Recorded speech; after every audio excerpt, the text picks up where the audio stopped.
Власныя дажынкі 2018 вырашана правесці ў высокім Камянецкага района. Сёлета з Давыдгарадка ў рэгіёне пачалася новая традыцыя – праводзіць галоўнае абласное свята ўраджаю ў малых гарадах. Такі фармат дасць магчымасць надаць новае аблічча такім населеным пунктам, значна палепшыць якасць жыцця і побыту іх жыхароў.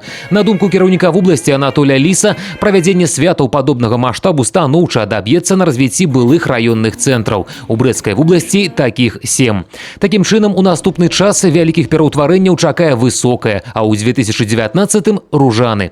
Тым часам Іванова рыхтуецца стаць пляцоўкай юбілейнага 25-га дня беларускага пісьменства. Святочную эстафету горад пераняў у мінулыя выхадныя ад Полацка. Радзіма культурнага і грамадскага дзеяча Наполеона Орды і продкаў класіка рускай літаратуры Фёдора Дастаеўскага, Іванаўшчына багатая на гістарычную спадчыну і традыцыі. Цяпер раёну выпала нагода пазнаёміць з імі шырокія грамадскія колы з усёй рэспублікі.